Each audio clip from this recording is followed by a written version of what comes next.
time for one more. Hi. This question is actually for both of you. Currently, Fox Sports is being sued for age and gender discrimination by one of our former reporters.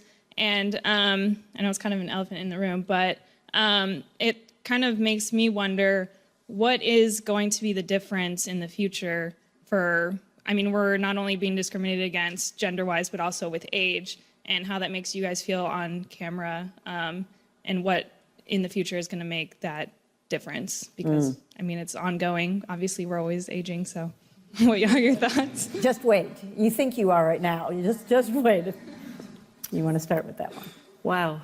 You know, it's a great question. It's a huge problem. You think of all the different areas where we go, it's still like that? It's still like that? Where there's, you know, I don't know if you saw the movie Hunting Ground. Is what it's, The Hunting Ground is a documentary about campus rape that's appalling. You're just horrified at what's going on, how the schools try to denigrate the victims because they don't want the publicity that our school is where stuff like this happens. And, or the Bill Cosby situation, which takes 50 women, and people are still saying, well, you know, that's just he said, she said, or whatever. And she said, she said. Yeah, exactly. And like, when are we gonna stop this? And I don't know. It's the cultural message, the pop culture message is still that women are very much second-class citizens, very much valued for how they look and whether they're sexy or not. And we gotta get past this. This is unacceptable. It's unacceptable to judge women that way and not hear our voices and value us and not mock us. Like, it's still okay to make fun of a woman because she's a feminist or just because she's a woman, where in the same situation you wouldn't say,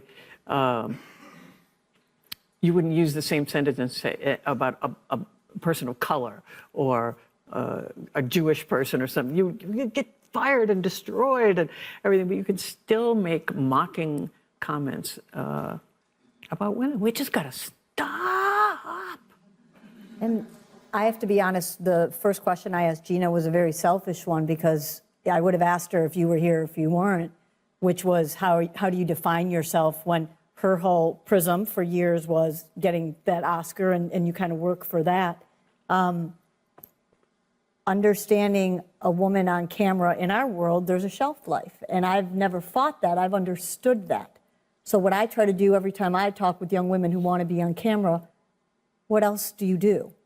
It's not just I want to be a sideline reporter. I want you off those sidelines, literally and figuratively. But I think my light turned on in my brain and in my heart when I became an executive producer. And I didn't know I could go raise money. And I can negotiate time slots and I can produce a show. That changed how I viewed myself and how other people viewed me. Mm-hmm. So I continue to grow. There's some things we can control, some things we can't, some things we can change, some things Geena's going to change for us. But always making sure that you're defining yourself in a bigger way. I think because for a man in his 40s, you're hitting your prime. For us in our businesses, it's going down here, so what are you going to do next? Mm. So I always knew I didn't want to be one of those women who all of a sudden got to be 40 and went, I don't know, this is all I know. I better make sure that when it does happen to me, not if, when, that I'm building my second act and taking the responsibility for it. I hope all of us think that. That's great, yeah, very important.